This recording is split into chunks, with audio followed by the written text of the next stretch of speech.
कल मार्केट में CPI news के बाद गोल्ड के अंदर हम लोग एक क्लियर कंटिन्यूएशन ऑफ पंप देख रहे थे। हम लोग ये स्पेसिफिक एरिया से एक सेलिंग कंटिन्यूएशन एक्सपेक्ट कर रहे थे, बट मार्केट न्यूज़ के टाइम में ये स्पेसिफिक हाई को विद स्ट्रॉन्ग वॉल्यूम फेल कर रहा था। मार्केट जैसे ही ये स्पेसिफिक एरिया को फेल कर रहा था, मार्केट एक प्रीवियस के जोन को मिडिकेट किया। मार्केट जैसे ही वो जोन को मिडिकेट कर रहे हैं, ऐसे कंटिन्यूएशन ऑफ सेलिंग फॉर्म कर रहे हैं। तो चलो देखते हैं आज हम लोग क्या चीज़ एक्सपेक्ट कर सकते हैं। तो moving to higher time frame हो रहेगा मेरे लिए 4 आवर्स।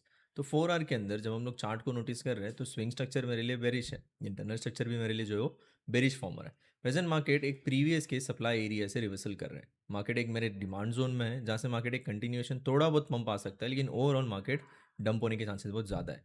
हम लोग सेलिंग जैसे ही मार्केट ये स्पेसिफिक एरिया फेल करता है, तो हम लोग यहाँ से एक सेलिंग कंटिन्यूएशन एक्सपेक्ट कर सकते हैं। तो चलो देखते हैं 15 मिनट्स में हम लोग क्या फॉर्मेशन के बाद सेल करेंगे। तो moving to lower time frame 15 minutes, जिसका स्विंग स्ट्रक्चर मेरे लिए बेरिश है, लेकिन इंटरनल स्ट्रक्चर प्रेजेंट मेरे लिए जो है वो बुलिश फॉर्म हो रहा है। तो मार्केट जैसे ही इंटरनल स्ट्रक्चर बुलिश है, जब तक मार्केट एटलीस्ट जो जोन हम लोग एक्सपेक्ट कर रहे हैं, जहाँ से मार्केट एक थोड़ा बहुत रिवर्सल, वो जब तक फेल नहीं होता तब तक हम लोग वेट करेंगे। तो मार्केट जैसे ही वो 4 आवर का जोन फेल करता है, which is this specific recent low, जैसे ही वो एरिया फेल कर रहा है, तो मेरे पास एक प्रीवियस में एरिया अवेलेबल है।